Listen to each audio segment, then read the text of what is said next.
everyone, Assalamualaikum warahmatullahi wabarakatuh. Welcome back with me in English Corner. Here we are going to discuss about passive voice atau kalimat pasif. Here we go. Why should you use the passive voice? Fungsi passive voice itu untuk apa sih? First one, to show the object is the most important part in the sentence. Untuk menunjukkan bahwa objeknya adalah bagian terpenting dalam kalimat. And then, you don't want to say who or what did the action. Kamu tidak ingin menyebutkan siapa dan apa yang telah dilakukan. And then the third, you don't know who did the action. Atau kamu benar-benar tidak tahu siapa yang melakukannya. To learn passive voice, you must understand the active voice first. Untuk belajar kalimat pasif, kalian harus memahami kalimat aktifnya dulu. Well, active voice adalah verbal sentence atau kalimat yang menggunakan kata kerja setelah subjek. Oke, di sini saya beri 4 tenses untuk active voice-nya. Yang saya warnai hijau itu subjek, yang saya warnai merah itu verb-nya atau kata kerjanya, dan yang hitam itu objek-nya. Simple present menggunakan verb 1 atau kata kerja bentuk pertama atau infinitive. Past simple using verb 2 atau kata kerja bentuk kedua. And simple future menggunakan verb 1 atau infinitive. And past perfect menggunakan verb 3 atau past participle, kata kerja bentuk ketiga. Okay, let's change active voice into passive voice. Kita ubah menjadi passive voice. Yang pertama, my classmate eat the cake. Teman kelasku memakan kue. Diubah menjadi passive voice. Itu objeknya adalah the cake. Ditaruh ke depan, kemudian ditambahkan to be plus verb 3. To be-nya cake adalah is. Kemudian eat dirubah menjadi verb 3, jadinya eaten. And then ate the subject to become object. My classmate awalnya subjek di active voice, kemudian menjadi object dan ditambahkan by sebelum my classmate. Jika kita tidak tahu siapa yang memakannya, kita bisa ubah objeknya menjadi somebody. The cake is eaten by somebody. Kuenya dimakan oleh seseorang. Well, past simple, my classmate ate the cake. The cake-nya, objek dirubah menjadi subjek, the cake.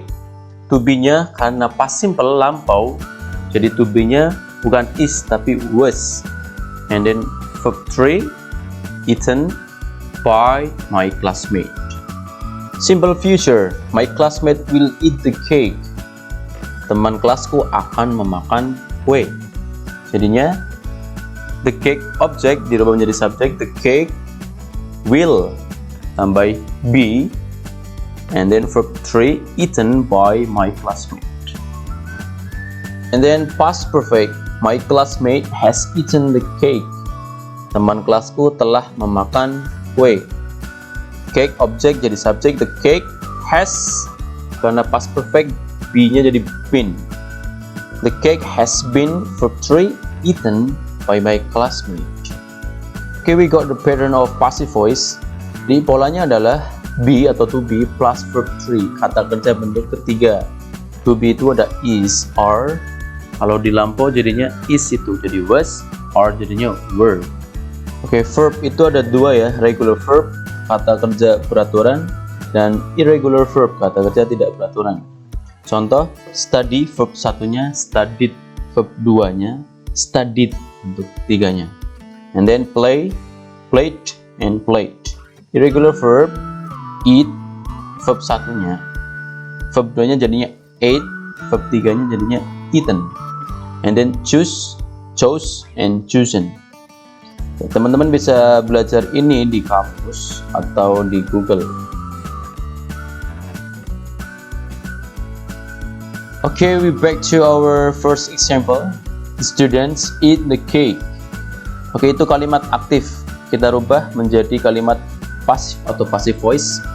Ada 6 steps Step 1. Identify the subject, the verb, and the objects. Identifikasi subjeknya, verbnya, dan objeknya.